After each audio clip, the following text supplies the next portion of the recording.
Kalau masih ada yang belum punya Quran terjemahan di HP-nya, kayaknya keterlaluan. Dulu Quran terjemahan itu jarang ditemukan di rumah umat Islam. Jarang sekali. Jangan di rumah, di masjid jarang. Yang ada mushaf tanpa terjemahan, tanpa tafsir. Padahal kita hidup di Indonesia. Ana yakin lah 99% nggak bisa bahasa Arab orang Indonesia. Mungkin 1%. Atau wallahualam mungkin 10% yang bisa bahasa Arab. Yang bisa paham. Alhamdulillah sebagian sudah. Siapa yang udah ngaji bahasa Arab? Yang ikut takhasus bahasa Arab? Ibu-ibu, ada yang belajar bahasa Arab? Aduh kayaknya kurang penting Ustaz. Bahasa Mandarin, soalnya anak mau ke Mandarin Ustaz. Ke Jepang. Mau kemana? Mau ke Cina. Mandarin bahasa mana aja? Bahasa Cina kan? Anda izin minum.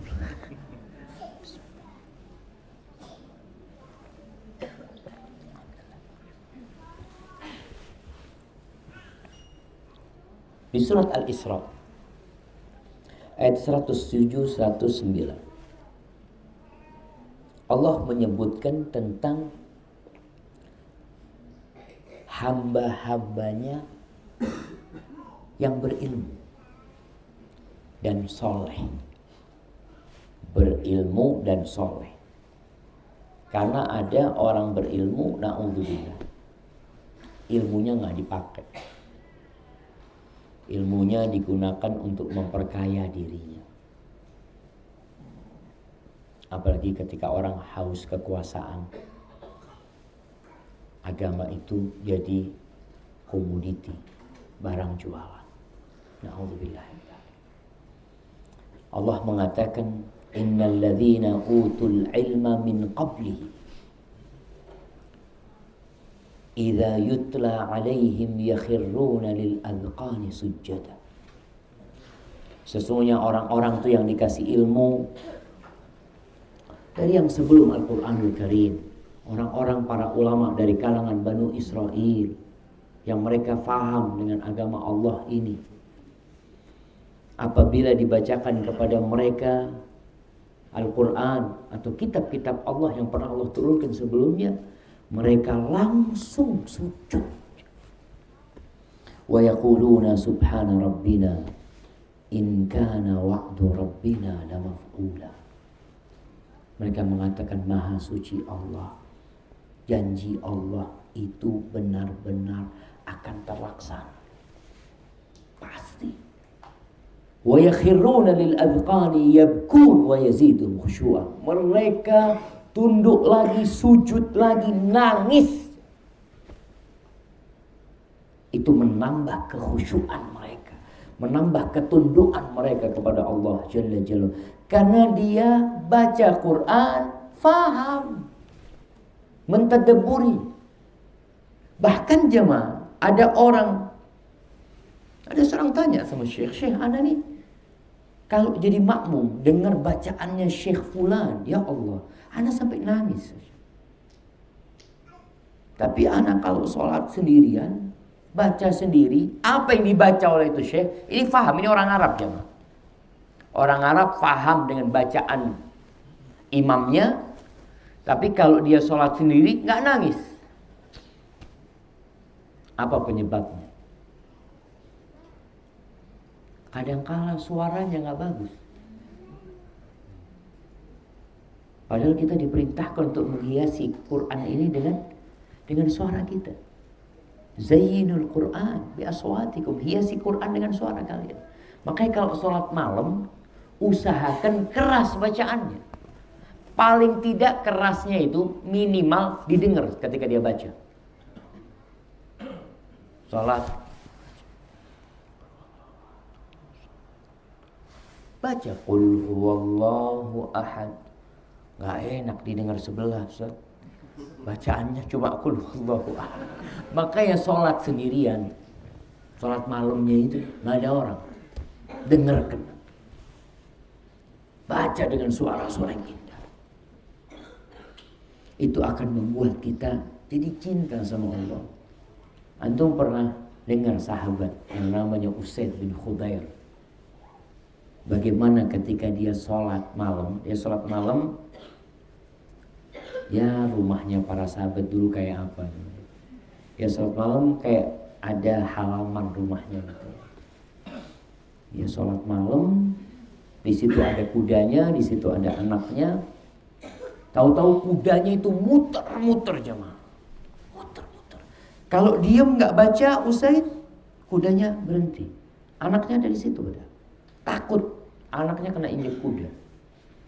Baca lagi, muter-muter. Setelah dia lihat ternyata itu ada lampu-lampu yang turun jemaah dari langit. Akhirnya takut. Usaid ini sudah gak baca lagi dia. Besoknya cerita kepada Nabi SAW. Ya Rasulullah, kejadiannya seperti ini. Usaid, kau tahu siapa yang tadi malam itu turun? Malaikat-malaikat Allah mau dengarkan suaramu baca Quran. Turun dari langitnya. Maka untuk berusaha perbaiki bacaan Quran. Datangkan guru. Nggak apa-apa kalau malu ngaji di masjid. Tahsin, datangkan guru. Anak mau belajar, diajarin tajwidnya. Setelah benar tahsin lagi nanti. Gimana supaya lebih bagus bacaannya. Bukan untuk jadi imam, bukan. Tapi untuk baca sendiri. Nggak Zat, anak kepingin kalau jadi imam itu orang sampai nangis-nangis gitu. Astagfirullah. Niatnya udah nggak benar. Enggak, bukan untuk jadi imam. Biasanya orang kalau mau dijadikan imam baru seperti itu. Bapak, ini imamnya meninggal dunia. Kita minta bapak jadi imam. Astagfirullahaladzim. Ya, siap. 2 pekan, tolong kasih waktu. Saya mau belajar. Seharusnya belajar dari dulu, nggak nunggu jadi imam.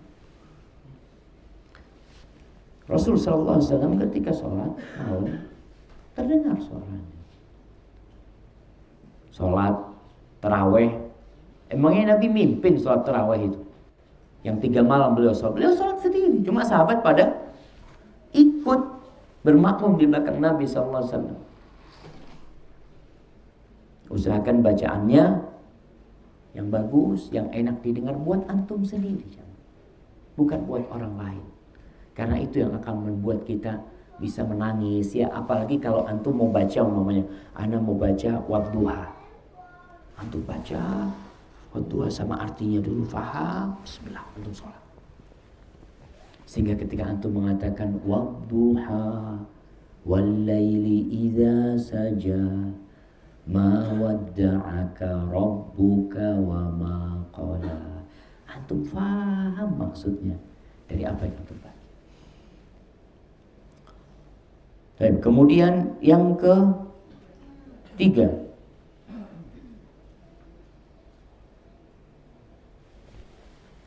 banyak berzikir.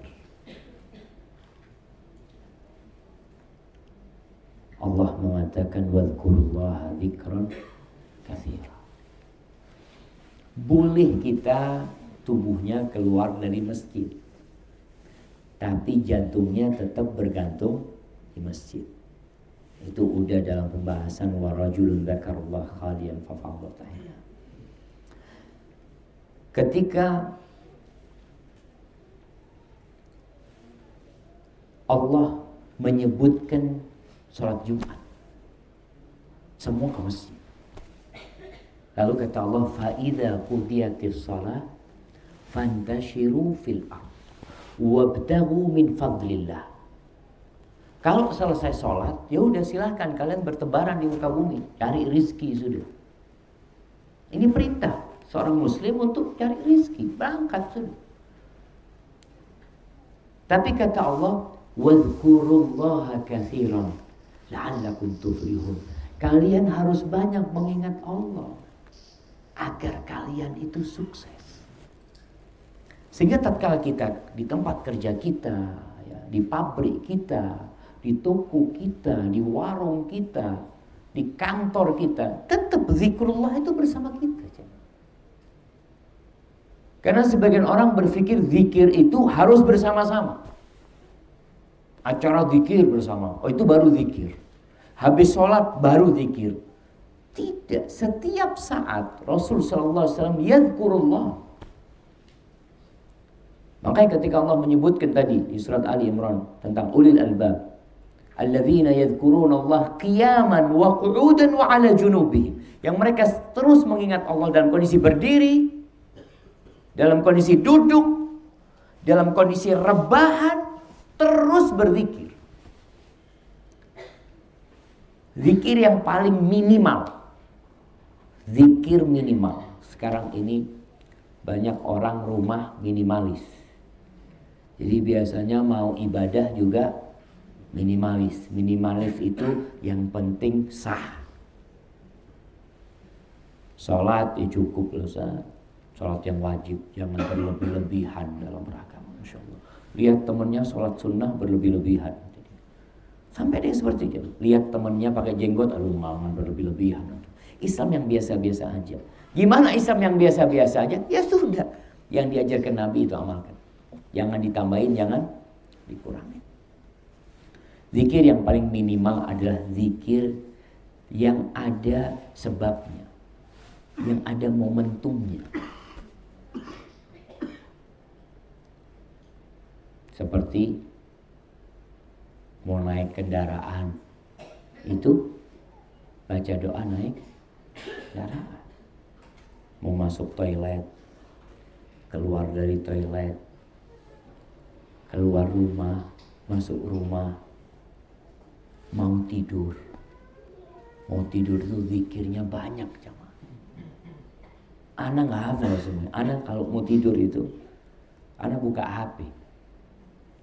Karena ada zikir tidur yang Allahu Akbar, yang diajarkan Nabi SAW, yang biasa kita baca apa? Bismillahirrahmanirrahim, namutu ahya. Oh udah itu alhamdulillah. Tadi minimalis, yang paling pendek. Padahal ada doa lagi, Allahumma qini adzabak yauma tab'atsu ibadak. Bayangkan, Nabi mau tidur mengatakan, ya Allah selamatkan aku dari azabmu pada hari engkau membangkitkan hamba-hambamu. Beliau baca itu, baca ayat kursi, baca amanar rasul, baca qul huwallahu ahad 3 kali, qul a'udzu birabbil falaq 3 kali, qul a'udzu birabbin nas 3 kali, sambil ditiupkan di tangannya, kemudian diusapin ke seluruh tubuhnya. Aduh, terlalu panjang. Ada bacaan lagi, alhamdulillahilladzi at'amana. Bayangkan, mau tidur bilang alhamdulillahilladzi at'amana wa saqana wa kafana wa awana fakam mimman la mu'wiya lahu wa la kafi. Nabi mengatakan alhamdulillah yang kasih makan aku, yang kasih minum kita, yang kasih tempat tinggal kita, yang memberikan kecukupan kepada kita. Berapa banyak orang-orang yang gak punya tempat tinggal dan gak cukup dalam kehidupannya. Itu Nabi baca itu SAW. Maka usahakan itu sekarang itu semakin mudah untuk menjadi hamba Allah yang taat. Aplikasi Masya Allah. Untuk download aplikasi Halo Ustaz. Bukan sedang iklan ya. Itu ada zikir-zikir pagi dan petang. Ada zikir-zikir yang sebelum tidur apa untuk baca. Biasanya apa kelebihannya HP ini jemaah? Kita bisa membaca walaupun di kegelapan malam. Artinya kita gak ganggu istri kita yang sudah tidur. Bapak, ibu-ibu seperti ini. Gak ganggu anak kita yang sudah tidur. Karena kalau harus ngidupin lampu akhirnya semua pada bangun. Enggak bisa seperti itu. Makanya kenapa banyak wanita yang di malam hari bercahaya wajahnya? Karena sedang membalas WA. Jadi gelap tapi wajahnya bercahaya. Maka ingat zikrullah tabaraka wa ta'ala. Rasulullah sallallahu alaihi wasallam jamaah zikir pagi dan petang tadi yang sampaikan. Rasulullah sallallahu alaihi wasallam habis salat subuh itu enggak beranjak dari tempat salat. Enggak beranjak. Kita kalau enggak bisa tiap hari, tiap Jumat duduk enggak beranjak, Habis sholat subuh nggak beranjak. Bisa nggak bisa? Bisa. Orang-orang aja hari Ahad itu Car Free Day, jalan-jalan.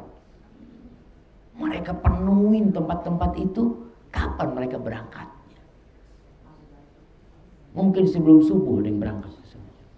Maka usahakan kita. Petang sore hari zikir lagi. Habis asar menuju ke maghrib, usahakan berzikir. Maghrib ke isya ini waktu yang sangat spesial sebenarnya untuk berzikir. Zikir itu ya baca Quran, baca sholawat juga zikir. Semuanya yang bisa kita baca ketika itu. Dan zikir ini tingkatannya beda-beda. Maka perlu ilmu. Ada orang baca subhanallah 100 kali atau 1000 kali. Dan ada satu bacaan yang dia baca bisa mengalahkan yang bacaan 1000 kali. Hadis Nabi SAW, hadis Juwairiyah, ketika Nabi SAW mau subuh berangkat ke masjid, Juwairiyah berzikir sudah. Nabi ke masjid sampai waktu duha. Setelah duha beliau pulang, istrinya radhiyallahu ta'ala anha masih duduk berzikir. Mazilti alal halati allati faraqtuki 'alaiha. Engkau dari tadi aku berpisah sama kamu, engkau tetap kayak gini, kata. Iya Rasulullah SAW. Lalu Nabi menceritakan alaihi salatu wasallam, aku tuh sudah baca zikir yang kalau ditimbang dengan bacaanmu dari tadi akan lebih berat zikir yang aku baca. Ini pentingnya ilmu. Apa bacaannya? Subhanallah wa bihamdihi adada khalqihi wa ridha nafsihi wa zinata arshihi wa midada kalimati. Baca 3 kali itu sama, bahkan lebih dari apa yang dibaca oleh istrinya Juwairiyah. Kenapa kita diperintahkan untuk belajar? Ya kita bisa lihat jemaah dalam kehidupan dunia. Ada orang yang kerjanya lebih lelah dari kita, duitnya lebih sedikit. Antum pernah ngelihat kuli bangunan? Itu kerja dari jam 7 ya. Kalau di STDI kerja dari jam 7, pulang jam 3. Berapa gaji mereka? Berapa jemaah? 65. Kalau enggak 70.000 kalau saya jawab. 70.000 atau 65.000 lah antara itu. Berapa jam dia kerja? Ada orang yang duduk kerjanya di bawah AC, minum, ngeteh, ngobrol, datang, tanda tangan, 2 juta. Subhanallah, enak banget gitu. Ilmu yang membedakan. Maka kalau urusan dunia aja ilmu seperti itu, apalagi urusan akhirat, maka adalah dibaca zikir-zikir itu dilihat mana keutamaan-keutamaannya. Rasulullah sallallahu alaihi wasallam mengatakan, "Matsalul ladzi yadhkurullah wal ladzi la yadhkurullah kamatsalil hayy wal mayyit." Orang yang berzikir kepada Allah dan yang tidak berzikir kepada Allah, permisalnya itu seperti orang hidup dan orang mati. Dan zikir ini menyelamatkan kita dari godaan setan. Maka nasihat anak buat orang-orang yang merasa futur, yang imannya sedang anjlok. Sudah. Biasanya kalau iman anjlok itu disuruh sholat sunnah udah sulit. Yang wajib aja nggak khusyuk sudah. Apalagi mau sholat sunnah. Kadangkala biasa di soft pertama sholat jadi soft terakhir. Kadangkala jadi imam juga. Imam masbuk. Belakang sampai masjid udah selesai sholatnya, imannya udah lagi down iman dia.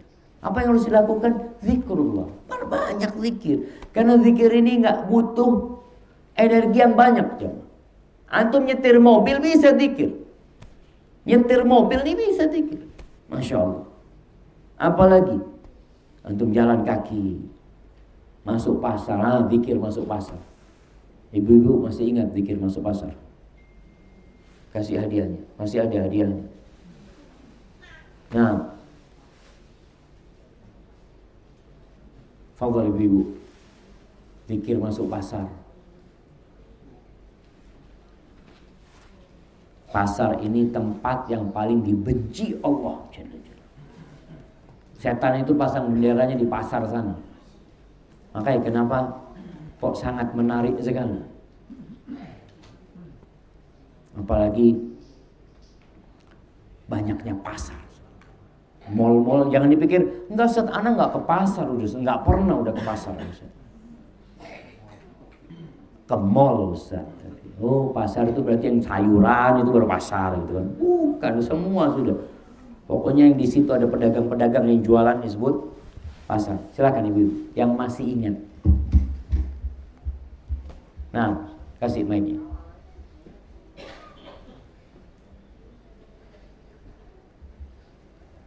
La ilaha illallah wahdahu la syarika lah, lahul mulku wa lahul hamdu, yuhyi wa yumiitu wa huwa ala kulli syai'in qadir. Biyadihil khair, yuhyi wa yumiit, biyadihil khair, wa huwa hayyun la yamut, wa huwa ala kulli syai'in qadir. Bisa pendek kayak gitu ya, minimalis lah gitu, jam cari ya tadi minimalis lah gitu. Nah, kasih hadiahnya nggak apa-apa. Nah, alhamdulillah jemaah, ada yang minimalis jadi cukup lah Ustaz. Barakallahu fikum. Yang keempat, memperbanyak amal soleh, perbanyak ketaatan. Ahmad ibn Sahal rahimahullah, seorang dari kalangan salafus soleh, bercerita, qala li Abu Muawiyah al-Aswad, pernah teman dia atau guru dia ini berkata kepada dia, ini nasihat dari seorang guru kepada muridnya, ya Aba Ali, man aktsara sidqa nadiyat aynah wa ajabathu idza da'ahuma. Barang siapa man aktsara lillahi sidqa, barang siapa yang jujur terus dia itu dalam beramal, nggak ria dia, banyak amal solehnya, maka orang ini matanya itu akan basah. Jadi kalau ada sesuatu gampang nangisnya, karena hatinya lembut. Jadi amal soleh ini akan membuat jantung seseorang itu bersih dari dosa-dosanya. Ingat Rasulullah SAW ketika mengatakan, ittaqillah haitsu ma kunta, bertakwalah kepada Allah dimanapun kau berada. Wa atbi'is sayyi'atal hasanah, kalau habis berbuat dosa maka barengi dengan berbuat ketaatan. Kenapa? Tamhuha, ketaatannya menghapuskan dosa itu. Yang membuat hati keras itu kan dosa. Dengan banyak beramal soleh, hati kita jadi bersih. Dan subhanallah jemaah, antum bisa lihat baju yang sering dicuci itu gampang robek jemaah. Sering dicuci.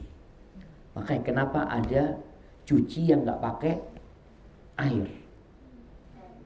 cuci apa namanya, dry clean, kayak gak cepat sobek dia jemaah. Tapi hati kita cuci supaya tambah lembut. Ada masalah dikit, berbuat dosa sedikit, jadi ingat sama Allah SWT. Allahu Akbar jemaah. Biasanya orang itu hatinya lembut setelah Ramadan. Setelah Ramadan, di bulan Syawal. Kenapa? Bulan Ramadan itu banyak amal soleh dia. Baca Quran dia, sholat malam, iktikaf.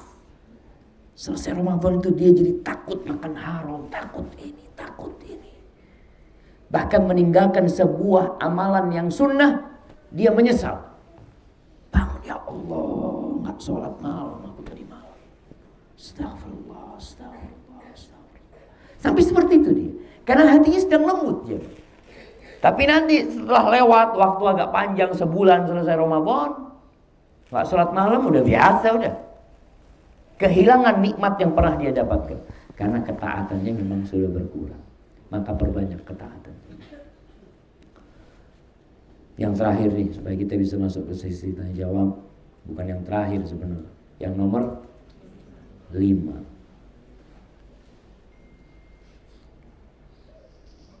mengingat kematian.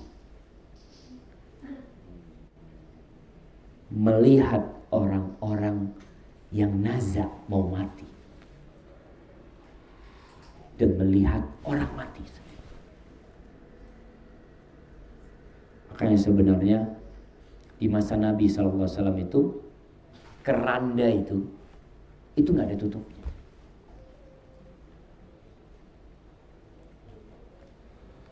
Subhanallah.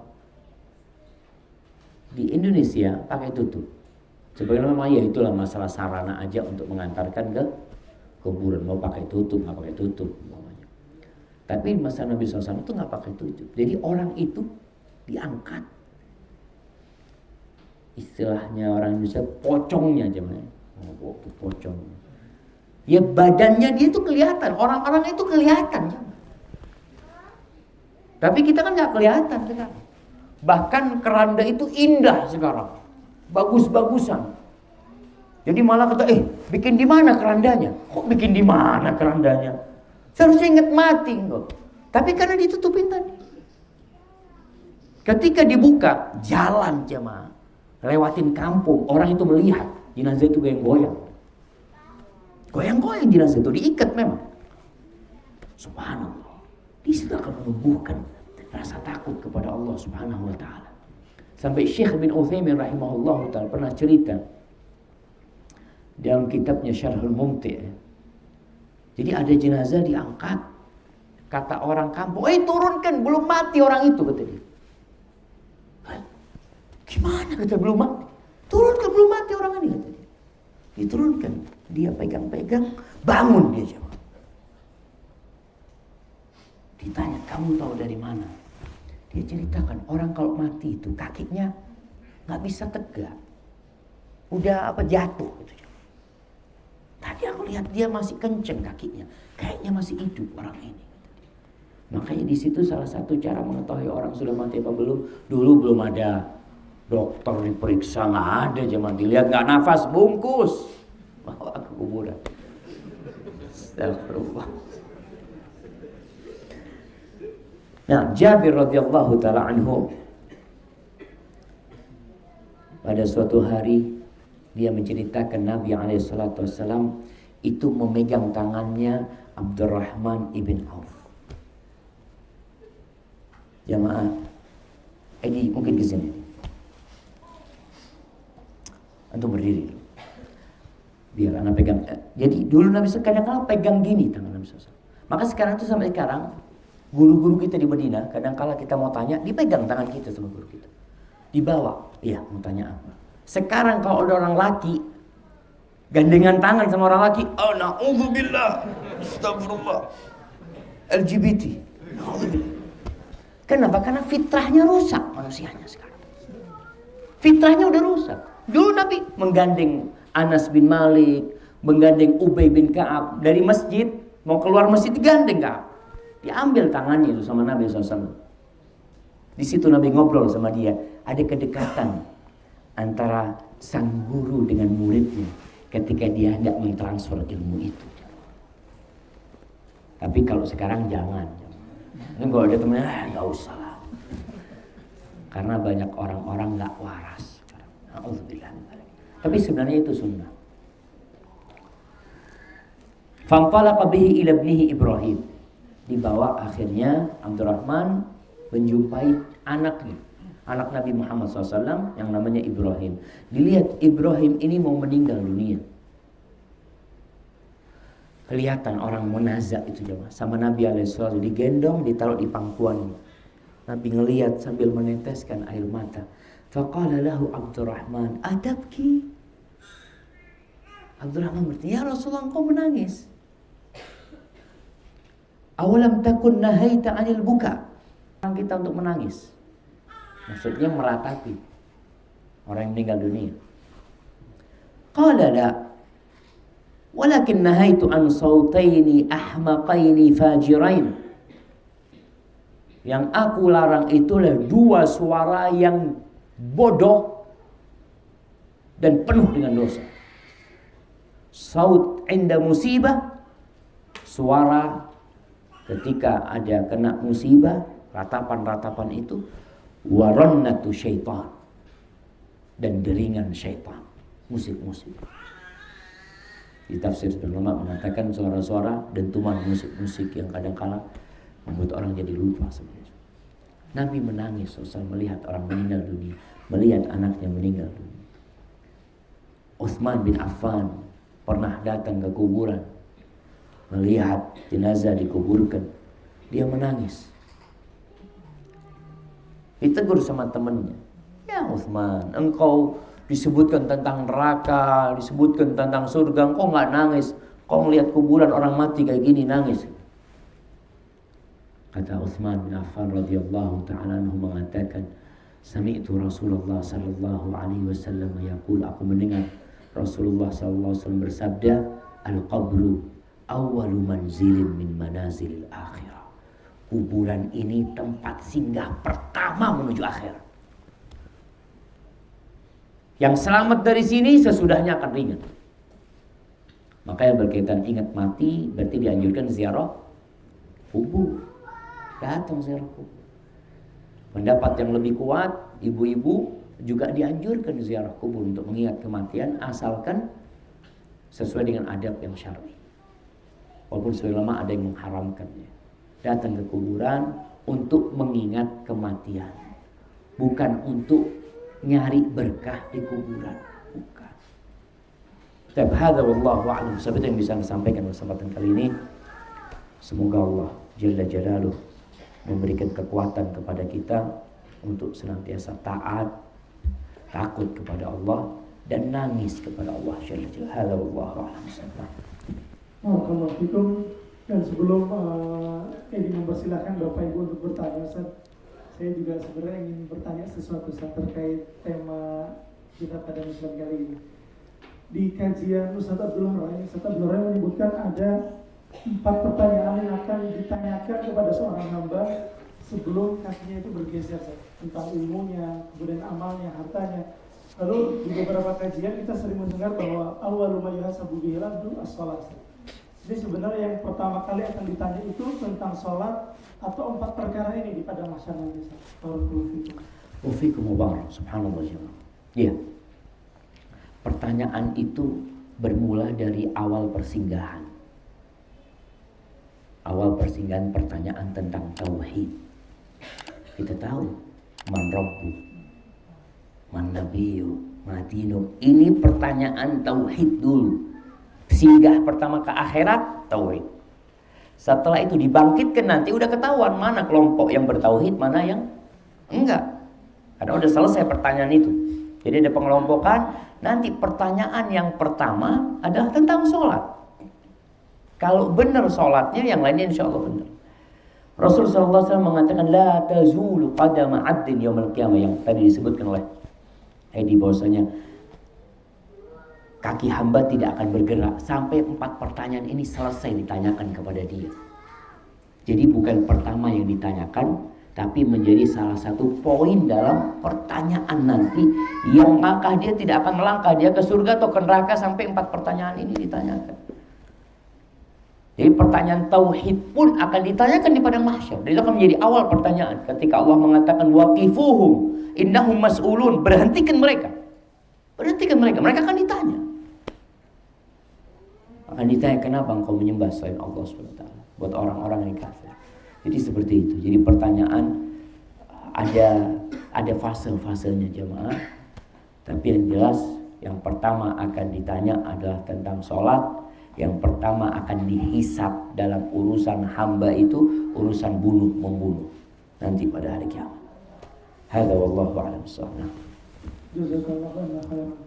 Tidak berpanjang lebar, jadi langsung persilahkan kepada Bapak ataupun Ibu yang ingin bertanya. Ini ada satu kertas ya. Insyaallah.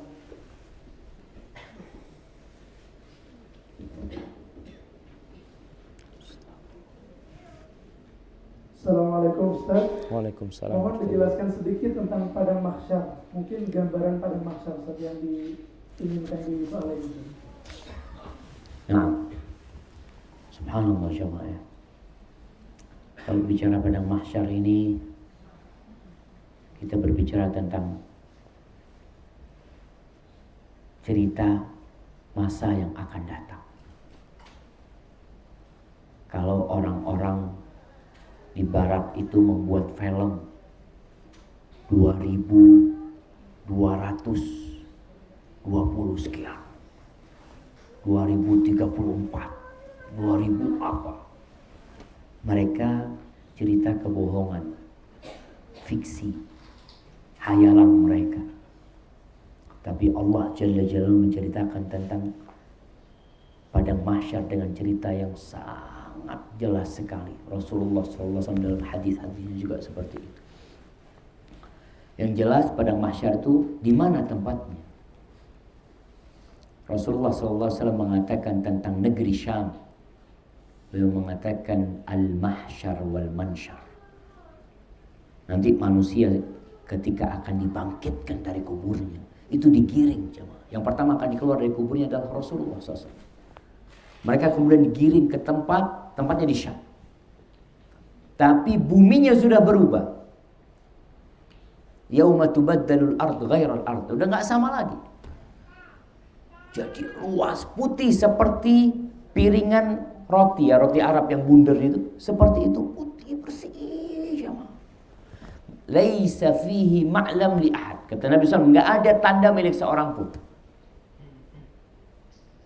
Kalau mungkin yang berangkat dari Jember digiring ke padang mahsyar itu, dalam perjalanannya itu mereka tidak melihat, oh ini jalan, oh dulu Hotel Aston sebelah sini, nggak ada jemaah. Kemudian digiring ke sana sesuai dengan amalannya.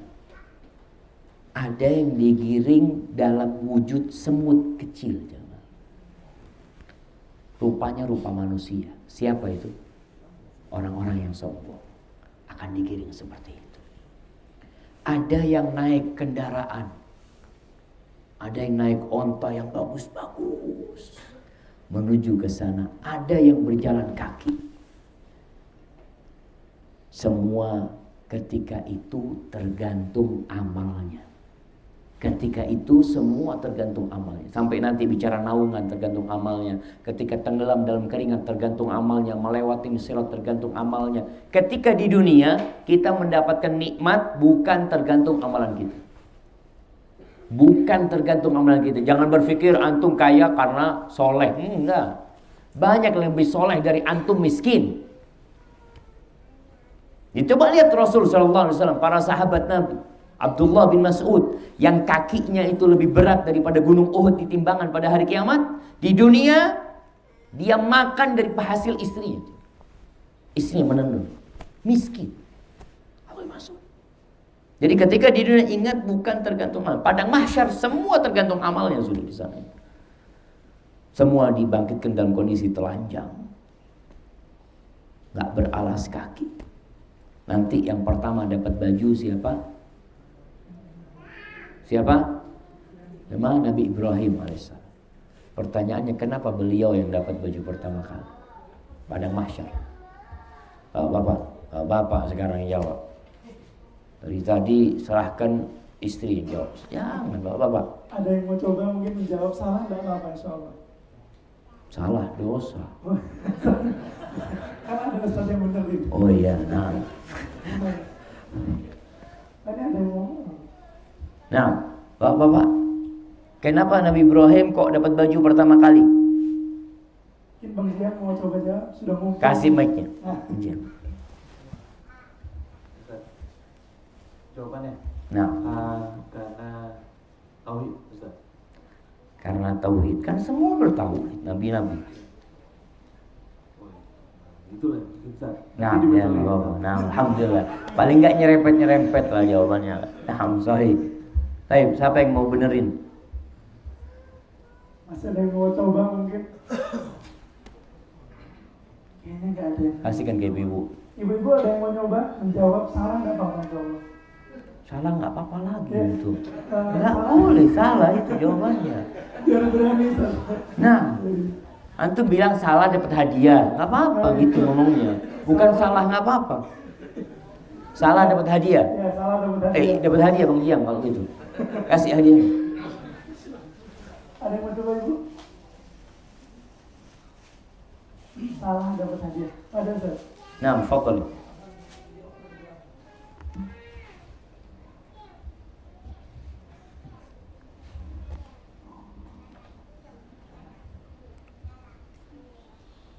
Salah nggak apa-apa ya Ustaz. Salah nggak apa-apa lagi. Salah dapat hadiah. Nah, Karena Nabi Ibrahim adalah manusia yang paling takut kepada Allah. Masya Allah, Masya Allah. Nah, tauhid, takut sama Allah, betul itu sebenarnya menyebutkan hal itu.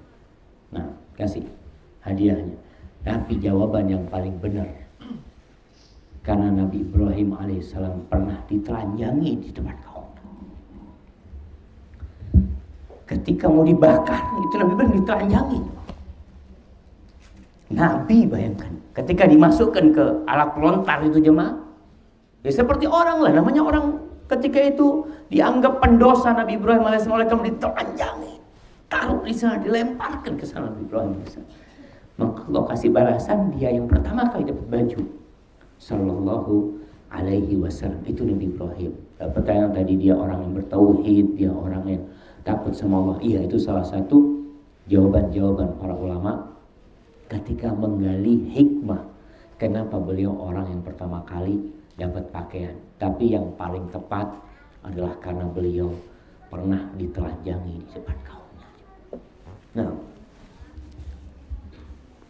Nah, soal berikutnya dari Umahat dari ibu-ibu. Assalamualaikum.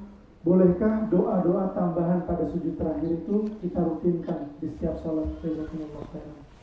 Masya Allah, ya, pertanyaan menarik. Jadi doa ketika sujud itu bukan pada sujud terakhir. Bukan pada sujud terakhir. Nggak ada hadisnya. Yang ada, Rasul sallallahu alaihi wasallam mengatakan, "Idza raka'tum fa'azzimu fihi rabb." Kalau kalian sedang ruku, kalian agungkan Rabb kalian. Maka bacaannya subhana rabbiyal azim wa bihamdi. Wa idza sajadtum fa'akthiru fihi minad du'a faqaminun an yustajaba lahu. Kalau sedang sujud, ingat kalau sedang sujud, bukan sujud terakhir, tapi pokoknya sedang sujud, perbanyak doa. Karena di situ harapan besar dikabulkan doa. Jadi bukan sujud terakhir, tapi setiap sujud. Dawamkan doanya, nggak apa-apa yang mau dibaca, doa ya. Artinya seorang memohon kepada Allah Subhanahu wa taala. Tapi tiap sujud, Rasul SAW banyak berdoa ketika itu. Namun kalau jadi imam harus memperhatikan makmumnya. Ana masih ingat waktu di pesantren, ya kita baru dapat hadis, amalkan. Itu habis sholat jadi imam, ditegur sama jamaah. Syafiq sini kata dia. Ya, kalau jadi imam jangan panjang-panjang sujudnya, kata dia. Itu ada orang-orang yang sakit kepala.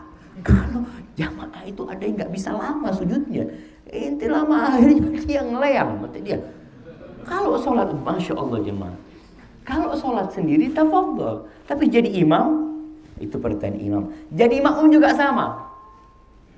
Jadi makmum nggak boleh panjang-panjang, karena makmum itu ibadahnya berkaitan dengan imam. Imamnya Allahu Akbar, antum sujud berdoa. Ini waktu berdoa mustajab. Sampai imamnya Allahu Akbar ruku, antum baru berdiri. Nggak boleh.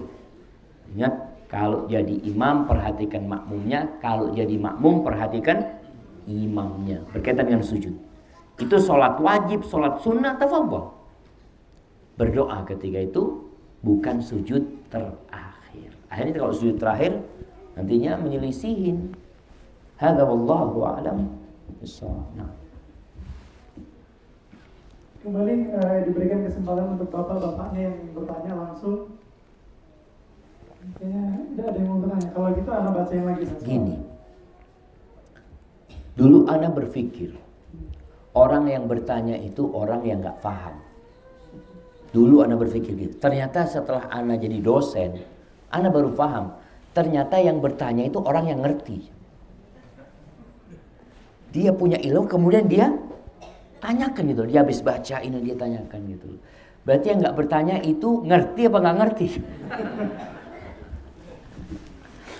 Nah, tafadhol. Ya, saat ini ada pertanyaan, Ustaz. jika kita sedang makan, kan sebaiknya tidak melihat HP. Tapi bolehkah kalau kita makan yang kita lihat itu YouTube tentang ilmu atau kajian Ustaz Syafiq atau kajian Ustaz yang lain? Karena saya dan suami ini berdebat terus tentang hal ini, Nah, kontroversi. kalau sama suami jangan nonton HP, nonton suaminya. Makan terus terang jemaah. Jadi kalau bicara makan sambil, memang sunnahnya ketika makan itu ngobrol. Ibnu Qudamah dalam kitabnya Mukhtasar Minhajul Qasidin, dia mengatakan minas sunnah al-hadith 'inda ta'am. Termasuk sunnah itu ngobrol ketika makan. Makan ya sudah sambil ngobrol, santai. Makan itu jangan serius. Sambil ngobrol itu sambil mau nonton sesuatu yang bermanfaat sebenarnya boleh aja. Tapi kalau istri sedang bersama suami, berusaha untuk tidak ada yang lainnya. Tapi kalau umumnya lagi makan sendirian, mungkin suaminya takut, Ustadz, istri ana Ustadz, kalau nonton itu tiap hari tambah sekilo badannya Ustadz. Karena orang kalau nonton sambil makan, itu makan terus cuma nggak berasa. Mungkin suaminya takut itu, maka katakan kalau makan jangan nonton apa-apa, supaya makannya nggak banyak cuma. Mungkin seperti itu, wallahu a'lam. Jadi kalau bicara hukum boleh-boleh aja jemaah, nggak ada masalah. Tapi kalau udah sama suami ya sudah, berusaha ngobrol sama suaminya. Dan ibu-ibu, ana ingatkan lagi, jangan nyiapkan makan untuk suami kemudian ditinggal. Suaminya, jadi nasihat, ana sering kali kasih nasihat buat ibu-ibu. Kadangkala suaminya datang, ibu pegang HP, telepon. Suami datang langsung matikan HP-nya, bikin offline langsung, biar yang telepon mungkin berpikir baterainya habis, selesai. Suaminya sedang datang sekarang, udah nggak ada lagi sama orang lain, sama suaminya. Ketika makan, siapkan makan buat suaminya, duduk di sebelah suaminya sambil mungkin istri sudah makan ya, mungkin apa, tapi diajak ngobrol suaminya, disajikan apa untuk suaminya. Jangan nonton HP. Hadza wallahu a'lam bishawab. Ini ada soal juga Ustaz yang menarik Ustaz. Bismillah, amalan apa yang bisa dilakukan oleh seorang anak untuk orang tuanya yang sudah meninggal agar mereka kelak mendapatkan naungan di padang mahsyar? Masya Allah, Masya Allah. Tadi kita sampaikan bahwa setiap orang itu sebagaimana dalam hadis Nabi SAW, fi dhilli sodaqatihi, akan berada di bawah naungan sodakohnya. Maka perbanyak sodakoh buat orang tua, khususnya sodakoh air jemaah. Sahabat Nabi Sa'ad bin Ubadah pernah bertanya kepada Nabi SAW, sodakoh apa yang paling baik? Kata Nabi SAW, alma, air. Tentunya untuk daerah yang memang kekurangan air. Makanya kalau bisa antum bikin sumur-sumur di daerah bencana. Kemudian kalau tidak, umumnya di depan rumahnya, di Arab itu masih banyak sampai sekarang jemaah, depan rumah itu disediakan model apa ya? Kalau sekarang itu RO ya. RO itu air apa? Air yang RO, reverse osmosis. Apa itu tapi? Air bukan air mineral gitu ya. Umpamanya kita punya rezeki, umpamanya kita bikin di perumahan kita bikinin buat warga. Umpamanya buat yang nggak mampu, tulisin di sana. Karena takut dijual ya mah. Orang kita dijual. Kita kan tujuannya mau sedekah. Ada hal-hal yang seperti itu yang bisa kita lakukan dan pahalanya terus. Yang bayangkan dia minum air, dia akan dapat pahala itu. Anak-anaknya minum air. Kalau beli air itu, kalau beli yang isi ulang itu berapa? 5.000 nggak salah. Kalau di kampung-kampung 5.000. Tapi kita bisa bikin itu gratis, masya Allah. Kemudian daerah-daerah yang umpamanya membutuhkan kamar mandi, Air, itu air pokoknya. Air itu bukan hanya untuk diminum, tapi untuk wudhu ya, untuk mandi, untuk semuanya. Maka usahakan sedekah air buat orang tuanya. Semoga kelak naungan untuk orang tuanya akan besar karena sedekahnya dia. Hada wallahu a'lam bishawab.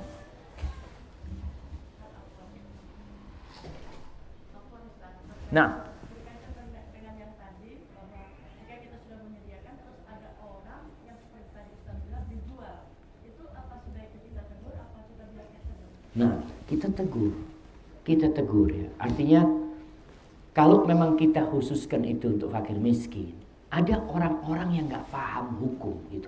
Kesian dia, karena akhirnya dia bisa makan haram. Rasulullah SAW ketika ada dua pemuda datang minta zakat, Nabi SAW melihat kepada pemuda ini, kalian tahu ini nggak halal gitu loh. Zakat ini nggak halal buat orang yang sehat yang masih bisa berusaha untuk dapat duit. Nabi ngasih tahu gitu loh. Kalau mau aku kasih kata Nabi SAW, tapi engkau tahu itu nggak halal buat engkau gitu loh. Maka tugas kita tatkala melihat kemungkaran jangan dibiarkan. Kesian. Kalau dosa-dosa dia, tugas muslim itu bagaimana orang ini berkurang dosanya, bukan membiarkan dia melakukan dosa.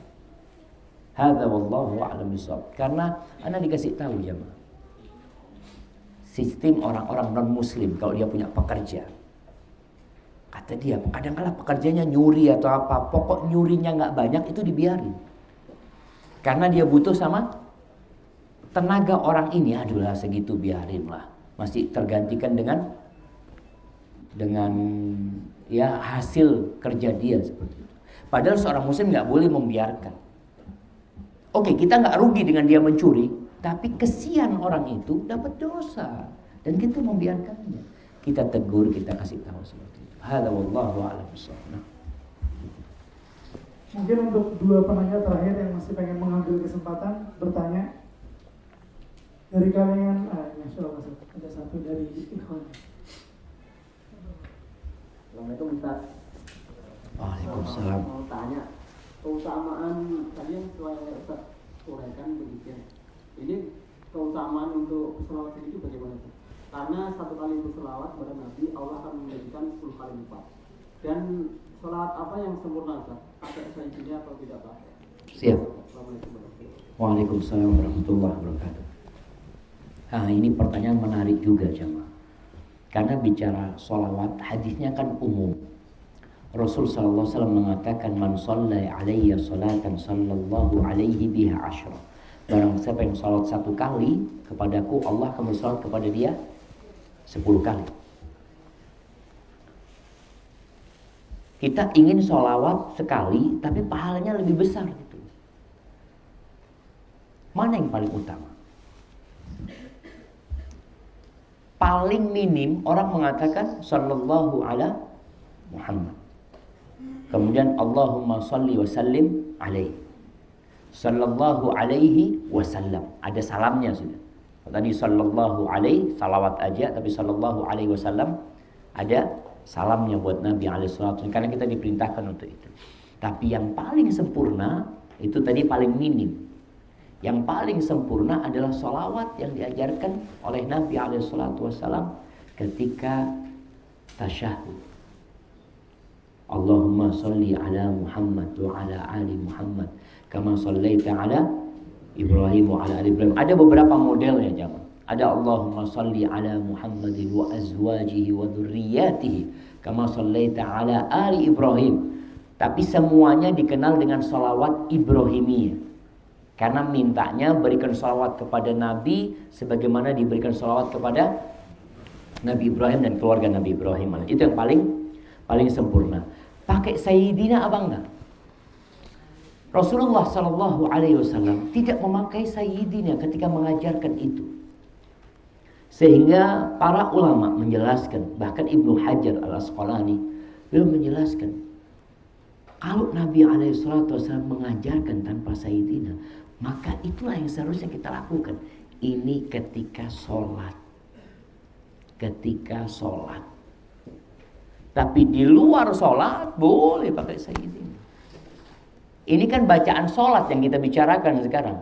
Para sahabat gimana sih ketika sholat mereka membacanya Mereka dapat dari Nabi SAW tanpa Sayyidina, ya kita gunakan tanpa Sayyidina. Jadi kalau bicara mana yang lebih utama, sebagian mengatakan lebih utama yang pakai Sayyidina, karena kita di situ memuliakan Nabi Muhammad SAW. Silahkan di luar sholat kita pakai itu, tapi di dalam sholat tetap yang lebih utama adalah mengikuti bacaan yang diajarkan oleh Nabi SAW tanpa Sayyidina. Dan sholawat tolong jangan sampai ada selawat-selawat bikinan. Boleh nggak Ustaz selawat-selawat bikinan itu Ustaz? Syekh Fulan bikin, Syekh Fulan bikin. Selama artinya tidak bertentangan dengan hukum agama boleh. Contohnya Imam Syafi'i dalam kitabnya Ar-Risalah, beliau itu mengatakan sallallahu ala Muhammadin kullama dzakarahu dzakirun wa ghafala an dzikrihil ghafilun. Semoga selawat buat Nabi senantiasa tercurahkan selama orang yang mengingatnya ingat sama Nabi, dan orang yang lupa sama Nabi SAW. Jadi seperti itu. Hadza wallahu a'lam bissawab. Barakallahu fikum. Dan mungkin ini menjadi pertanyaan terakhir Ustaz. Sebenarnya ini sudah ditanyakan, cuman mungkin dua antara kertasnya telat nyampe depan ataupun lupa yang Ustaz sampaikan. Afwan bertanya, doa pada saat sujud jika ingin menambah doa dilakukan di waktu sujud terakhir atau di setiap sujud, bolehkah doa tersebut dirutinkan? Berarti diambil hadiahnya. Tapi kertasnya gitu. Iya coba, mungkin untuk meyakinkan aja. Doa itu bukan di sujud terakhir. Wallahu a'lam. Itu hadis-hadis yang ana baca. Walaupun ana sendiri ketika dididik sama ibu ana itu dididik doa di sujud terakhir. Waktu kecil, sujud terakhir pokoknya doa yang banyak. Bahkan ana diajarin juga sama ibu ana dulu untuk sujud setelah salam. Jadi setelah berzikir nanti sujud berdoa lagi. Itu ana diajarin seperti itu oleh ibu ana. Ya namanya kita masih kecil ya, pokoknya ikut. Setelah belajar, ana berusaha mencari. Ternyata memang doa di setiap sujud. Doa apa saja silahkan, bebas. Nabi SAW menyuruh kita berdoa. Artinya kita punya urusan, kita punya masalah, kita punya mungkin keluarga yang sedang kesusahan, kita ingin berdoa, minta sama Allah SWT ketika itu. Apa saja doanya bebas ketika itu. Kita mau baca ya muqallibal qulub, kita mau baca Allahumma ya hayyu ya qayyum birahmatika astaghith umpamanya, atau doa-doa yang diajarkan Nabi lainnya. Jadi yang lebih utama tetap doa yang diajarkan oleh Nabi SAW. Walaupun kalau kita punya keinginan tersendiri, boleh kita baca ketika sujud itu. Kemudian tadi doa dalam sujud setelah salam. Ibu-ibu masih ada yang mengamalkan? Udah nggak ada. Bapak-bapak, ada yang pernah ngamalin nggak dulu? Pernah. Nah, seperti itu. Setelah ana pelajarin, ya ini ilmu kita terbatas. Bisa jadi nanti ana dikasih tahu ini Ustaz hadisnya ada, ya kita pakai hadis itu. Kalau hadisnya benar, pokoknya itu madhab kita. Itu kesepakatan kita bersama. Tapi yang ada sujud itu hanya sujud tilawah, sujud sahwi, sujud syukur. Kemudian sujud sholat. Selain itu nggak ada sujud doa. Memang nanti Rasul Shallallahu Alaihi Wasallam ketika di padang mahsyar beliau itu sujud. Fa akhiru sajidan. Ketika beliau meminta syafaat kepada Allah Subhanahu Wa Taala, beliau itu sujud ketika itu. Tapi ketika di dunia Rasul Shallallahu Alaihi Wasallam, ya, sebatas ilmu yang ana ketahui, beliau tidak pernah menjadikan sujud khusus untuk berdoa. Tapi yang ada tadi sujud syukur, sujud tilawah, dan sujud sahwi yang bisa dilakukan di luar